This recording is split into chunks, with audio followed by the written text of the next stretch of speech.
અને હવે વાત કરવી છે એ મુહિમની જેને ચાંદખેડા પોલીસ કદાચ ગણકારતી જ નથી, પણ ખૂબ ગંભીરતાથી ગુજરાત પોલીસ અને ગુજરાતનું ગૃહ વિભાગ આ વાતને લઈ રહ્યું છે. રામોલમાં જે પણ થયું એ પછી પોલીસની આંખ ઉઘડી ગઈ છે. ગૃહમંત્રીની ગૃહ રાજ્યમંત્રી અને ગૃહ વિભાગને જાણે કે એક મોટો ઝટકો લાગ્યો હોય ગુજરાતનું અસલી ચિત્ર, આવું ભયંકર ચિત્ર જોઈ અને એ પછી ગુજરાતની છબી સુધારવાનો આ ગુંડાઓને સ્પષ્ટ સંદેશ કે કાં ગુનો છોડી દો કાં તો પછી ગુજરાત છોડી દો, એ શબ્દો અત્યારે ગુજરાતની અંદર ગુંજી રહ્યા છે. દ્રઢ શબ્દોમાં કહેવાય રહ્યું છે કાં ગુના છોડી દો કાં ગુજરાત છોડી દો. નવસારીના એસપી દ્વારા આજે કેટલાક લિસ્ટેડ લોકોને ભેગા કરવામાં આવ્યા હતા અને ત્યારબાદ એમને ત્યાં ઉઠક બેઠક પણ કરાવવામાં આવી. અસામાજિક તત્વોને એક સાથે ભેગા કરવામાં આવ્યા હતા. જે પણ લિસ્ટેડ લોકો છે એમના પર કાર્યવાહી 100 કલાકનું આપણે જાણીએ છીએ ડીજીપીએ અલ્ટિમેટમ આપ્યું હતું. લિસ્ટ બની ચૂક્યું છે અને એ બધાને ભેગા કરી અને કહેવામાં આવ્યું હતું ગુજરાત છોડી દો અથવા ગુનો છોડી દો. गुનેગારી छोड़ी दो नहीं तो गुजरात छोड़ी दो। ગુજરાતની અંદર ગુનેગારો માટે અને ક્રાઇમેગારી છોડી દો નહીં તો ગુજરાત છોડી દો। ગુજરાતની અંદર ગુનેગારો માટે અને ક્રાઇમ 22 જેટલા એનડીપીએસના આરોપી છે, 100 જેવા પ્રોહિબિશનના લિસ્ટેડ બુટલેગર છે અને 10 જેવા લિસ્ટેડ જુગારીઓ છે।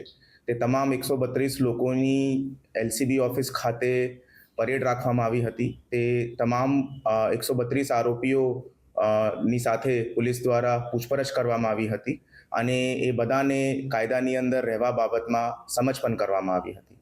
આ ગુનેગારો ખિલાફ ચાલતી પોલીસની ઝુંબેશના ભાગરૂપે એ તમામ ગુનેગારોની ઉપર પોલીસની નજર છે।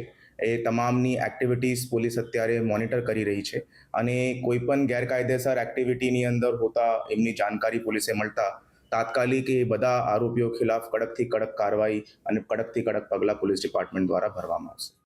પોલીસ ગૃહ વિભાગ અત્યારે કડકમાં કડક પગલાં ભરી રહ્યું છે। જેટલા પણ બુટલેગરો છે, લિસ્ટેડ બુટલેગરો છે, જે અત્યાર સુધી નજરમાં નહોતા અથવા તો નજરમાં હતા તો આંખ બંધ કરી દેવાઈ હતી, એ બધાને હવે શોધી અને એમના ચોપડા ખોલવામાં આવી રહ્યા છે। કોની ગેરકાયદેસર બાંધકામ છે, કોણે સરકારી જમીન પર દબાણ કરેલું છે, બધાને શોધવામાં આવી રહ્યા છે। એ 10 દ્રશ્યો આજના આપને બતાવવા છે। એમાં કેટલાક તો મોટા ભાગના દ્રશ્યો તો અમદાવાદ શહેરના છે કે જ્યાં ગુનેગારો છે, લિસ્ટેડ બુટલેગરો છે, એમના ઘર નથી તોડવામાં આવી રહ્યા પણ ગેરકાયદેસર દબાણ છે એ તોડવામાં આવી રહ્યા છે। ઘરનો ભાગ જ્યાં આગળ સરકારી જગ્યામાં લંબાવી દેવામાં આવ્યો હોય એ ભાગ તોડવામાં આવી રહ્યા છે। આ જે પણ બાંધકામ તોડવામાં આવી રહ્યું છે એ બધા જ બાંધકામો એ છે કે જે ગેરકાયદેસર છે, સરકારી જમીન પર ગેરકાયદેસર બાંધકામ કરી દેવામાં આવ્યા હોય એ બધા બાંધકામ તોડવામાં આવી રહ્યા છે। પછી અમદાવાદ હોય, દહેગામ હોય, દ્વારકા હોય, કચ્છ હોય, સુરેન્દ્રનગર કે રાજ્યનો કોઈ પણ વિસ્તાર હોય।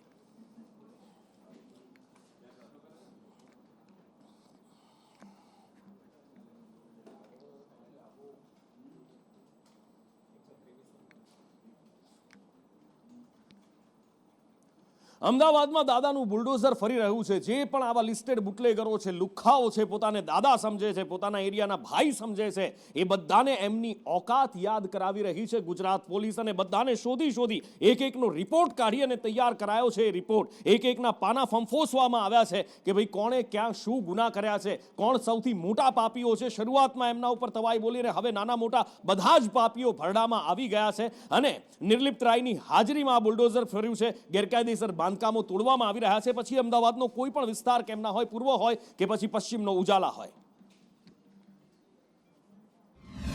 અમદાવાદ શહેરની શાંતિ ભંગ કરનારા તમામ લોકોને હવે છોડવામાં નહીં આવે। કાયદામાં રહેશો તો જ ફાયદામાં રહેશો, તે જ ઉદ્દેશ્ય સાથે હવે કડક કાર્યવાહી પોલીસ પ્રશાસન દ્વારા કોર્પોરેશનને સાથે રાખીને ગેરકાયદેસર જે બુલડોઝર ફેરવવામાં આવી રહ્યા છે, સાથે જે તમામ અસામાજિક તત્વો હતા તે લોકોની સામે પણ કડક કાર્યવાહી કરવામાં આવી રહી છે। પોલીસ અધિકારી આપણી સાથે છે, એમની સાથે જ વાત કરીએ। બેન, હવે તમામ જે બુટલેગરો છે કે જે શહેરની શાંતિ દોહડાઈ રહ્યા છે તેમની સામે તંત્રએ હવે લાલ આંખ કરી છે, કાર્યવાહી પોલીસ પ્રશાસન દ્વારા કરવામાં આવી રહી છે।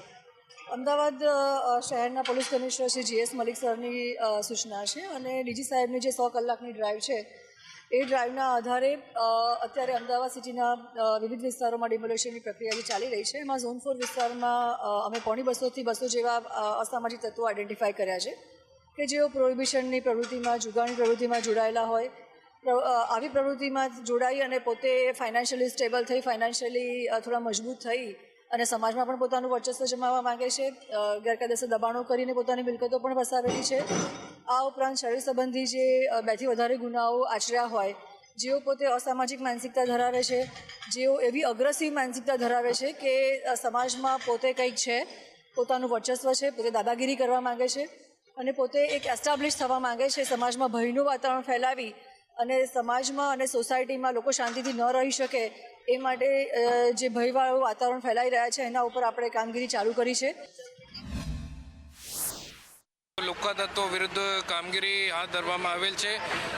એમાં સરખેજ પોલીસ સ્ટેશન વિસ્તારમાં ઉજાલા સર્કલ પાસે શંકરપુરા વિસ્તારમાં 5 બુટલેગરોને 5 ઘર અને 11 જેટલા મકાનની તોડી પાડવાની કામગીરી હાથ ધરવામાં આવે છે. એમાં લક્ષ્મણ કૃષ્ણ ગુલાબસિંહ રાઠોડ, બાબુભાઈ ગુલાબભાઈ રાઠોડ, જીતુ ગુલાબભાઈ રાઠોડ, દીપક ગુલાબભાઈ રાઠોડ, નવનીતભાઈ બાબુભાઈ રાઠોડ, જેના વિરુદ્ધ 9, 23, 7, 30 અને 4 ગુના દાખલ થયેલ છે. એને વિરુદ્ધ ગુનેગારની તો ખબર નહીં, પણ અમને કાલ કહી ગયા હતા ને આજે ઘર તોડવામાં આવે છે. કંઈ નોટિસ બોટિસ કંઈ નહીં આપે, 5 વાગે કીધું, સામાન બી નહીં કાઢવા દીધું છે અને અમને ન્યાય જોઈએ. ગુનેગારી શું કરતા હતા, પહેલે કંઈ કરતા હતા, હવે તો ટ્રાન્સપોર્ટોમાં મજૂરી કરીને ખાઈએ છીએ અમારી જોડે. અમદાવાદમાં અસામાજિક તત્વો સામે તંત્ર દ્વારા કડક કાર્યવાહી કરવામાં આવી રહી છે, જેમાં અસામાજિક તત્વોના જે મકાનો છે, ગેરકાયદે બાંધકામો જે કરી નાખવામાં આવ્યા હતા, તેની સામે તંત્રનું જે બુલડોઝર છે તે ફરી વળ્યું છે અને જોઈ શકાય છે કે અત્યારે હાલ જે ખાસ કરીને ઉજાલા સર્કલ પાસે આવેલું આ જે ખાસ કરીને જે આ આખી ગેરકાયદે બાંધકામો હતા તેને હાલ તોડી પાડવાની કામગીરી તંત્ર દ્વારા કરવામાં આવી રહી છે. જે રીતે અત્યારે હાલ અહીંયા 5 જેટલા મકાનો છે કે જેને હાલ તોડી પાડવા માટેની કામગીરી શરૂ કરાઈ છે.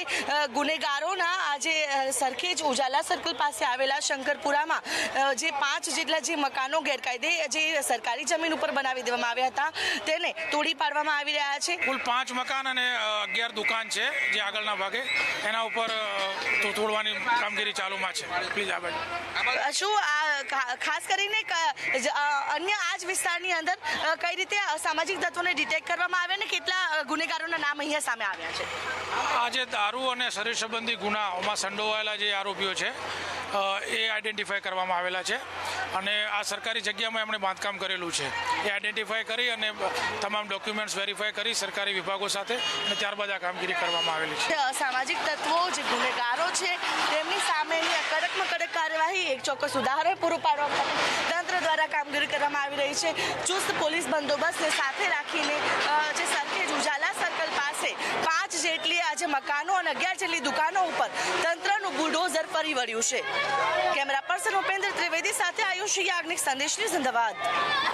એટલે હંમેશાથી ગુજરાતની જનતા એ ઈચ્છી રહી હતી કે ગૃહ વિભાગ ઈમાનદારીથી સનિષ્ઠાથી કામ કરે અને આ ગુનાખોરીને ડામવા માટે, આ ગુંડાઓને નાથવા માટેનું કામ કરે, અથવા તો જે પણ અસામાજિક તત્વો છે, પછી એ બુટલેગરો છે, જુગારીઓ છે કે જુગાર રમાડનારા છે, એની ચોટલી હાથમાં લે એ પ્રાર્થના થઈ રહી હતી, વિનંતીઓ થઈ રહી હતી અને હવે લાગે છે કે બધી જ પ્રાર્થનાઓ, વિનંતીઓ હવે ગ્રાહ્ય રહી છે અને હવે ખરેખરમાં ઈમાનદારી અને નિષ્ઠાથી કામ થઈ રહ્યું છે. કારણ કે મનપસંદ જીમખાના જેના ઉપર અઢળક વાર રેડ પડી ચૂકી છે, વારંવાર અહીંયા રેડ પડે, જુગારીઓ પકડાય, વિજિલન્સની ટીમો આવે. સ્થાનિક પોલીસ તો ખેર કદાચ 4 હાથ હોય, મીઠી નજર હોય, ખબર નહીં, પણ ક્યારેય રેડ પાડતી નહોતી, પણ વિજિલન્સની ટીમો આવે, વારંવાર રેડ પડે. પણ દરિયાપુરના મનપસંદ જીમખાનાનો વાળ પણ વાંકો નહોતો થતો, પણ હવે એવું લાગે છે કે કદાચ અહીંયા વિજિલન્સે પરસેવો પાડવાની જરૂર નહીં પડે, વિજિલન્સે રેડ પાડવાની જરૂર નહીં પડે, કારણ કે હવે પહેલીવાર મનપસંદ જીમખાના ઉપર પણ કાર્યવાહી કરવામાં આવી છે. જુગારીઓનું આ સૌથી મોટું ધામ, જુગારીઓનો અમદાવાદના સૌથી મોટા અડ્ડાઓમાં નાનો એક અડ્ડો આ કહેવાય છે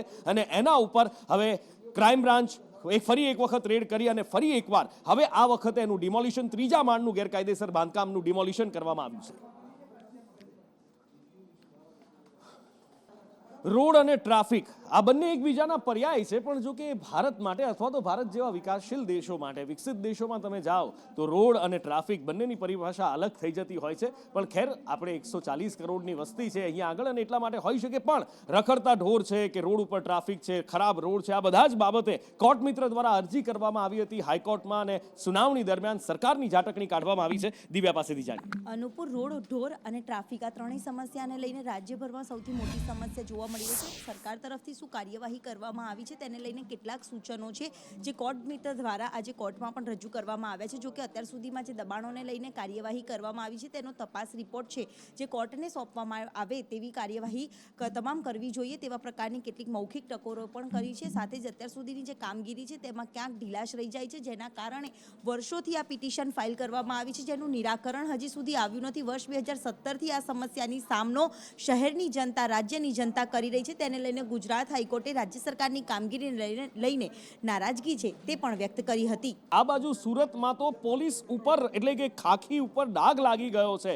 જી હા, રક્ષક પર ભક્ષક હોવાનો આરોપ લાગ્યો છે અને એ આરોપ સનસનીખેજ છે, કારણ કે પોલીસ ઉપર એક પીઆઈ અને પીએસઆઈ ઉપર પણ મહિલા પીએસઆઈ સહિત 4 પોલીસ વિરુદ્ધ ક્રિમિનલ કેસ દાખલ થયા છે. આઝમ પાસેથી વિસ્તારથી જાણીએ.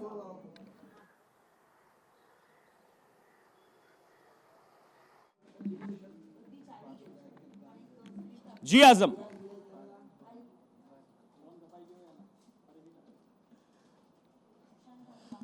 આરોપી વિશાલ વિરુદ્ધ ઠગાઈની ફરિયાદ નોંધાઈ હતી અને પોલીસે આરોપીની ધરપકડ પણ કરી લીધી હતી, પણ એ પછી પોલીસ ઉપર આરોપ લાગ્યો છે દુર્વ્યવહાર કર્યાની ફરિયાદ પોલીસ ઉપર લાગી છે.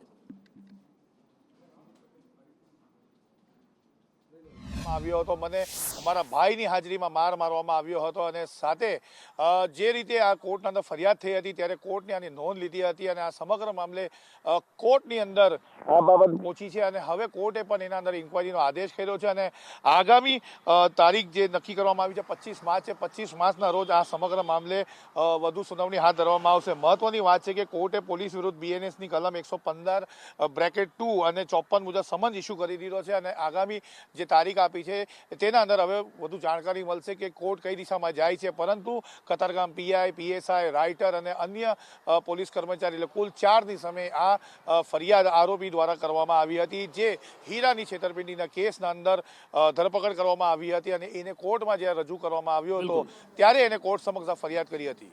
જી,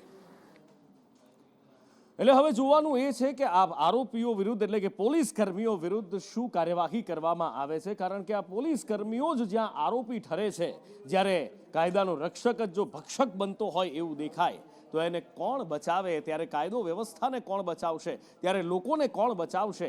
એ સવાલ સૌથી મોટો થઈને અહીંયા ઊભો થાય છે. હવે કોર્ટ દ્વારા શું ન્યાય તોડવામાં આવે છે એ જોવાનું છે, પણ જ્યારે ખાખી ઉપર કોઈ આવો ડાઘ લાગે છે ને ત્યારે આખો પોલીસ બેડો શર્મસાર થઈ જતો હોય છે. કેટલાક મુઠ્ઠીભર લોકો એવા છે કે જે ખાખીને શર્મસાર કરતા હોય છે, બદનામ કરતા હોય છે અને એક વ્યક્તિને જ્યારે મારવા ઉપર પોલીસ કસ્ટડીમાં જ્યારે આવા કેસ બનતા હોય ત્યારે શું થાય એ સવાલ પણ સૌથી મોટો છે. જોવું હવે એ છે કે ન્યાય શું તોડવામાં આવે છે. આગળ વાત કરવી છે આરોગ્ય કર્મીઓની, કારણ કે આરોગ્ય સેવાને એસેન્શિયલ સેવામાં દાખલ કરી દેવામાં આવી છે અને ઉમેરી લેવામાં આવી છે અને એ પછી હવે જ્યાં આરોગ્ય મંત્રી અને પ્રવક્તા મંત્રી ઋષિકેશ પટેલનું કહેવું છે કે આરોગ્ય કર્મીઓની હડતાલ ખોટી છે, ખોટી રીતે તેઓ હડતાલ કરી રહ્યા છે, ત્યાં કોંગ્રેસ દ્વારા સરકાર ઉપર આકરા ચાબખા વીંચવામાં આવ્યા છે.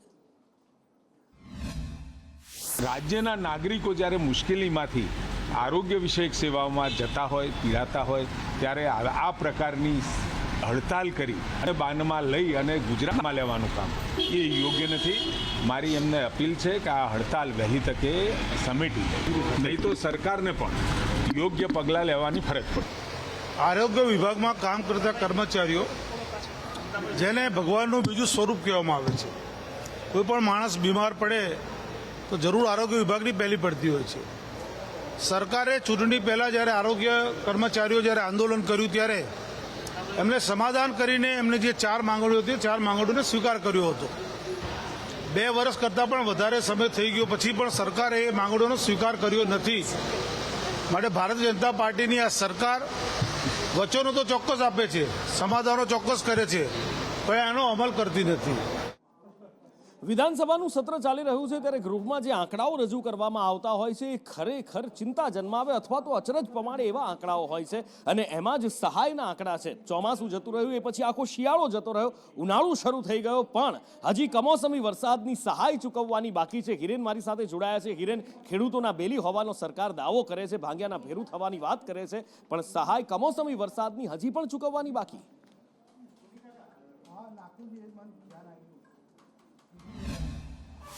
ઓગસ્ટ સપ્ટેમ્બરમાં જે કમોસમી વરસાદ વર્ષ 2024માં થયો અને એ સમયે રાજ્ય સરકારે જે સહાય પેકેજ જાહેર કર્યું હતું એમાંથી અત્યાર સુધીમાં લગભગ 1216 કરોડ રૂપિયા ચૂકવવામાં આવ્યા છે, પરંતુ હજુ પણ કેટલાક દાવાઓ છે એ ચૂકવવાના બાકી છે.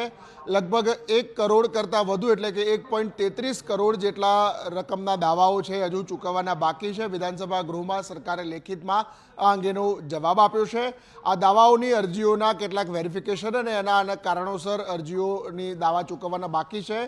કોંગ્રેસના ધારાસભ્ય અમૃત ઠાકોરના સવાલમાં સરકારે આ લેખિતમાં જવાબ વિધાનસભા ગૃહમાં આપ્યો છે. રાજ્યમાં ખેડૂતોના બેલી કોણ એ મુદ્દે ફરી એકવાર વાર પલટવાર શરૂ થયા છે. ફરી એકવાર ખેડૂતો ઉપર રાજ્યમાં રાજનીતિ શરૂ થઈ છે અને આ વખતે આ રાજનીતિ બટેકા ઉપર શરૂ થઈ છે. જી હા, બટેકા પકવતા ખેડૂતોને સહાય આપવાની વાત છે, કોલ્ડ સ્ટોરેજ વધારવાની વાત છે. છેલ્લા ઘણા લાંબા સમયથી આ બધી વાતો થઈ રહી છે. ભૂતકાળમાં આપણે જોયું છે કે રસ્તા પર ખેડૂતોને બટાકા ફેંકતા પણ આપણે જોયા છે. જ્યારે ભાવ નથી મળતા ત્યારે ફરી એકવાર બટાકા ઉપર રાજનીતિ શરૂ થઈ છે.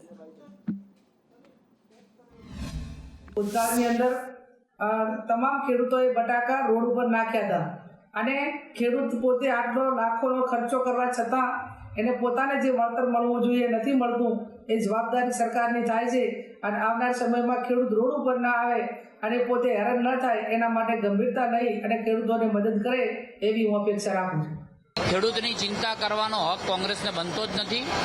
આ જ સરકાર ખેડૂતોને જ્યારે તકલીફ બટાકાની અંદર પડી છે ત્યારે એને સહાયરૂપી સબસિડી આપીને પણ ખેડૂતને બેઠા કરવાનું કામ કર્યું છે. 2 વર્ષ અગાઉ આપણે જોયું છે કે કોઈ પણ જાતના વાદ વિવાદ વગર સરકારશ્રીએ 200 કરોડ રૂપિયાની સબસિડીની જાહેરાત કરી હતી. જ્યારે પણ ભાવ વગડે ત્યારે સરકાર એના પડખે રહે છે. આ માત્ર ને માત્ર આવા બયાનબાજી કરી અને ગેરમાર્ગે દોરવાનું કામ કરે છે. સરકારનું પૂરું નિયંત્રણ પણ છે. સરકારે સંગ્રહ કરવા માટે આજે 1 કોલ્ડ સ્ટોરેજ એટલે કે માત્ર 2 લાખ કટ્ટાની કેપેસિટીથી 3 કરોડની કેપેસિટી કરવાનું જો કામ કર્યું હોય તો સબસિડી આપીને રાજ્ય સરકાર અને કેન્દ્ર સરકારે કરેલું છે. ગઈકાલે ગૃહ રાજ્યમંત્રી હર્ષ સંઘવીએ વિધાનસભામાં જબરજસ્ત બેટિંગ કરી હતી, ચાપખાબાજી કરી હતી અને એ પછી આજે કોંગ્રેસના ધારાસભ્ય શૈલેષ પરમારે વળતો જવાબ આપ્યો છે. પછી એ ડિમોલિશનની વાત હોય કે પછી હર્ષ સંઘવીના એ નિવેદનની વાત હોય જેમાં એમણે કહ્યું હતું કે કેટલાક ધારાસભ્યો મને ફોન કરે છે, વ્યાજખોરોને છોડી મૂકવા માટેની ભલામણો કરે છે. આરોગ્ય વિભાગમાં કામ કરતા કર્મચારીઓ જેને ભગવાનનું બીજું સ્વરૂપ કહેવામાં આવે છે. કોઈ પણ માણસ બીમાર પડે તો જરૂર આરોગ્ય વિભાગની પહેલી પડતી હોય છે. સરકારે ચૂંટણી પહેલાં જ્યારે આરોગ્ય કર્મચારીઓ જ્યારે આંદોલન કર્યું ત્યારે એમને સમાધાન કરીને એમને જે 4 માંગણીઓ હતી 4 માંગણીઓને સ્વીકાર કર્યો હતો. 2 વર્ષ કરતાં પણ વધારે સમય થઈ ગયો પછી પણ સરકારે એ માંગણીઓનો સ્વીકાર કર્યો નથી. માટે ભારતીય જનતા પાર્ટીની આ સરકાર વચનો તો ચોક્કસ આપે છે, સમાધાનો ચોક્કસ કરે છે, પણ એનો અમલ કરતી નથી. અને આજે જે રીતે કર્મચારીઓ પોતાની માંગ માટે રજૂઆત કરી રહ્યા હોય ત્યારે પોલીસ દ્વારા તેમની જે ધરપકડ કરવામાં આવે છે એ વાત પણ બિલકુલ અયોગ્ય છે. આરોગ્ય કર્મચારીઓની જે માંગ છે, માંગ સાથે સરકારે જે સમાધાન કર્યું હતું એ 4 માંગણીઓ સરકારે સ્વીકારવી જોઈએ અને એનો અમલ કરવો જોઈએ. કોંગ્રેસ પાર્ટી તરફથી માંગણી કરું છું. શૈલેષ પટેલ એવું કહી રહ્યા છે કે જેમને ગુનો કર્યો છે એમના પરિવારને સજા ન આપવી જોઈએ, પણ કદાચ શૈલેષ પરમારે માફ કરશો, એમણે કોર્ટ બહારના એ દ્રશ્યો નહીં જોયા હોય. કારણ કે એમાં જ્યારે વસ્ત્રાલના જે રામોલમાં જે ગુંડાઓ હતા, લુખ્ખાઓ હતા, ગુંડાઓ તો એમને મોટી ઉપમા થઈ જાય કદાચ, એ લુખ્ખાઓ હતા, એ 2 કોડીના લુખ્ખાઓ માથું નીચું રાખીને ઊભા હતા ત્યારે એમના મા બાપ એમને કહી રહ્યા હતા કે બેટા માથું નીચું રાખવા જેવું કંઈ કર્યું નથી, માથું ઊંચું રાખીને ચાલ. તો આમાં હવે વાંક કોનો કાઢવો? એમના મા બાપનું શું? એમની પરવરિશનો આમાં વાંક નથી? જો એમના ગેરકાયદેસર દબાણ તૂટી રહ્યા છે તો એમાં શું ખોટું થઈ રહ્યું છે રાજ્યની જનતા પૂછી રહી છે. ગુજરાત પોલીસના જયકારા પણ કોર્ટની બહાર લાગતા આપણે જોયા છે. ખેર, આગળ વાત કરીએ. આ તો રાજનીતિના મુદ્દાઓ છે એટલે કદાચ એકબીજાનો પક્ષ લેવાની વાત થતી રહેતી હોય, વોટ બેંક સાચવવાના પણ પ્રયત્નો થતા હોય, પણ કોંગ્રેસના ધારાસભ્ય કિરીટ પટેલ પાટણના ધારાસભ્ય છે, એમના દ્વારા કહેવામાં આવ્યું છે કે પાટીદારો સામે જે તે સમયે કેસ થયા હતા એ બધા જ કેસ પાછા ખેંચી લેવામાં આવ્યા છે. વિધાનસભામાં એમણે આ નિવેદન આપ્યું છે અને એમણે કહ્યું છે કે કાયદામાં સમાનતાની વાતો સરકાર કરે છે પણ કામ અલગ કરે છે. કારણ કે પાટીદારો સામેના કેસ પરત ખેંચ્યા પણ મારી સામે જે કેસ થયા હતા એમાં ફરી અરજી થઈ છે. અને અંબાજીના પ્રસાદને લઈ ફરી એકવાર નવો વિવાદ ઊભો થાય તો નવાય નહીં. કારણ કે કિરીટ પટેલે વિધાનસભામાં જ્યાં પોતાને થતા અન્યાયની તો વાત કરી જ, એની સાથે સાથે અંબાજીના પ્રસાદની પણ એમણે વાત કરી હતી. અંબાજીના પ્રવાસમાં ગેરરીતિ થતી હોવાની વાત કરી હતી. અંબાજી દર્શને ગયા હતા વીઆઈપી અને એ પછી મા અંબાના સાનિધ્યમાં પ્રસાદ લીધો હતો પણ પૈસા ચૂકવ્યા નહોતા. એ પૈસા કોણ આપશે એ પણ એક મોટો સવાલ હતો. એક ડીશનો ભાવ 11,12,000 રૂપિયા એ પણ ચૂકવવામાં નથી આવ્યા. જે ડીશનો ભાવ ટોટલ જે જમણવારનો ખર્ચ થયો હતો એ અંબાજીના દર્શન કરવા જાય, મા આદ્યશક્તિના દર્શન કરવા જાય એટલે યથાશક્તિ 5, 10 કે 500 રૂપિયા એ મંદિરને ભેટ આપતા હોય છે.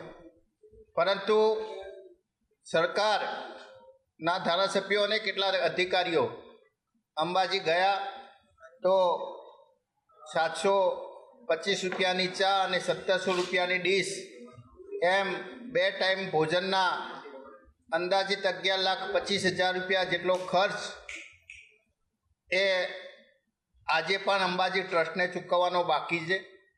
કરોડો રૂપિયાનો પ્રવાસન પાછળ ખર્ચ કરવામાં આવે છે. ત્યારે મા અંબાજીના ધામની અંદર પ્રસાદ લીધો હોય અને 11 લાખ રૂપિયા સરકાર ચૂકવતી નથી. ઉનાળો શરૂ થાય એટલે સ્વાભાવિક રીતે સૌથી પહેલી ચિંતા દરેક વ્યક્તિને, પછી એ સામાન્ય વ્યક્તિ હોય કે રાજ્યના કોઈ મંત્રી હોય, એમને એ જ ચિંતા થાય કે પાણીનું શું થશે. પાણીના પોકાર, પાણીની રામાયણ શરૂ થઈ જશે રાજ્યમાં. અને માટે જ મંત્રી કુંવરજી બાવળિયાએ આજે એક નિવેદન આપ્યું છે અને રાજ્યમાં કયા જળાશયમાં કેટલું પાણી છે એની એમણે વાત કરી હતી.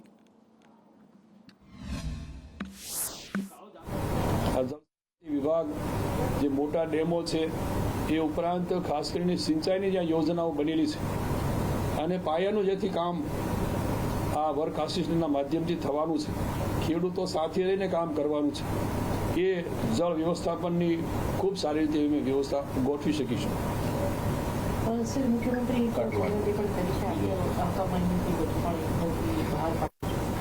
અમારા જળ સંપત્તિ વિભાગમાં જે રીતે ભરતી કેલેન્ડર મુજબ જે આવશ્યક જગ્યાઓ છે, જગ્યાઓ અમે ભરવા માટેનું મારા વિભાગના સેક્રેટરી અને અમારા મુખ્ય ઇજનેરો સૌએ સાથે મળીને ભરતી કેલેન્ડર તૈયાર કરીને આગામી દિવસમાં હજુ પણ ખાલી જગ્યાઓ ભરાય એ માટેની વ્યવસ્થા.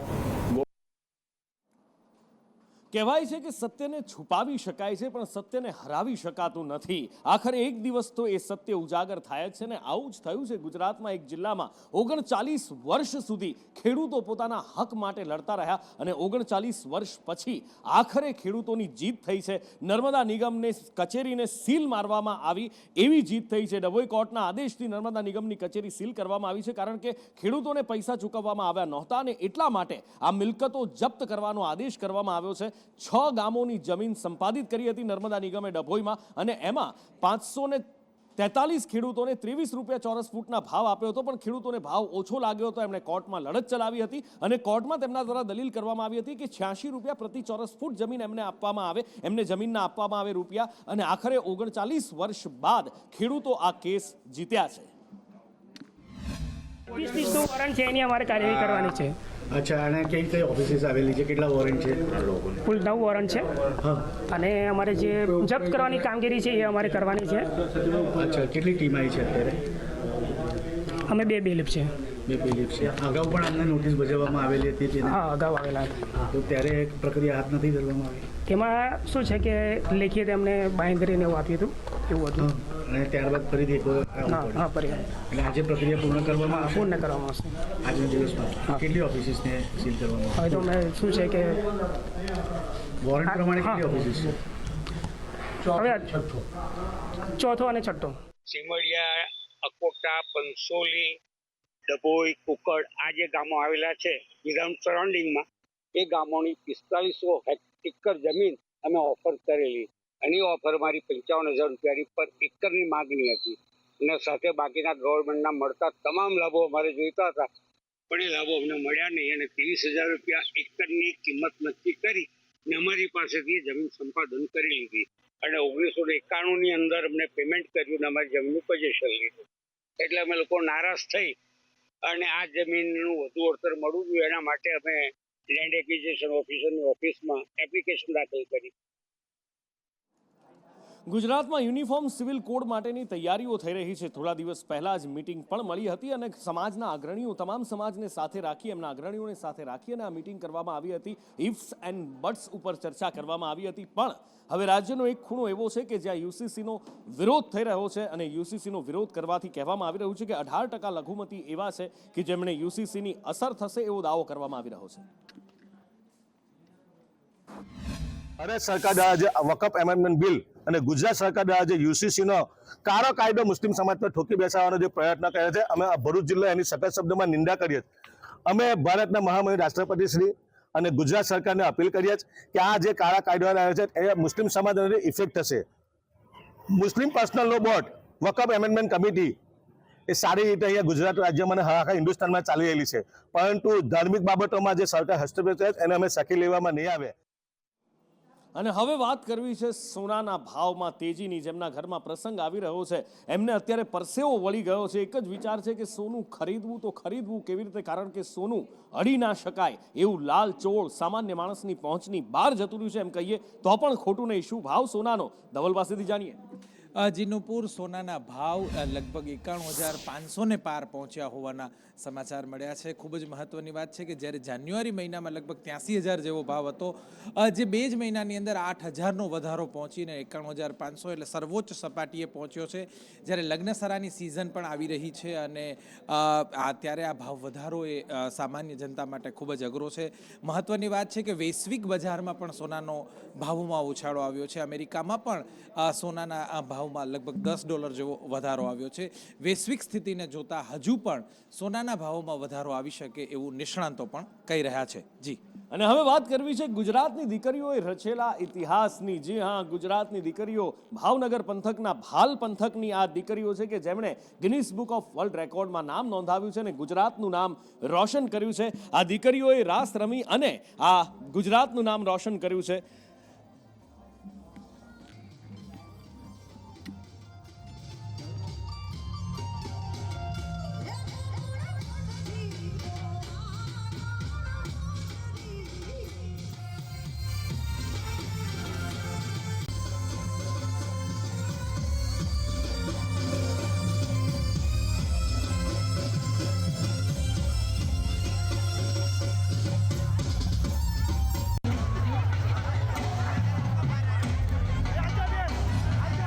આજે નગાલખા બાપા ધામ એમના પ્રાણ પ્રતિષ્ઠા મહોત્સવ નિમિત્તે શ્રી રામબાપુ અને એમના ગુરુ શ્રી રઘુબાપુ એમનું આખું આયોજન હતું. આજે હુડારાસનો આ એક રેકોર્ડ છે, જેમાં એમનું આયોજન તો 51,000નું હતું, પણ આજે 75,000+ બહેનોએ આ હુડારાસ રમીને વર્લ્ડ રેકોર્ડ કરેલ છે. પ્લસ એમની 111 ફીટની અગરબત્તીનું બી સર્ટિફિકેશન અમે કાલે કરવાના છે. પ્લસ આવતીકાલે એક બીજો 10,000 માણસોનો રાસ છે અને એક 22 ફૂટની વાંસળી આવતીકાલે અનાવરણ કરવાની છે, એનો પણ અમે વર્લ્ડ રેકોર્ડ આપવાના છે. તો આ 4 પૂર્ણ પ્રાણ પ્રતિષ્ઠા સાથે શ્રીમદ ભાગવત કથા, એમાં આજે તારીખ 20/3/2025ના રોજ અમારે ભરવાડ સમાજની બહેનો દીકરીઓ દ્વારા પોતાના પોશાક ગણવેશ સાથે હુડારાસનું આયોજન હતું. એમાં આયોજન અમે 51,000નું કર્યું હતું, પણ સમાજનો ખૂબ ઉત્સાહ અને ખૂબ અવિરત સમાજ અહીં આવી રહ્યો છે. ત્યારે જે 75,000+ પણ બહેનો અત્યારે જોઈ રહ્યા છો અને આજે અહીંયા અમને વર્લ્ડ રેકોર્ડ પણ ભાઈ શ્રી આપના ગુજરાતના CM ભૂપેન્દ્રભાઈ દ્વારા વર્લ્ડ રેકોર્ડ પણ આપવામાં આવ્યો છે.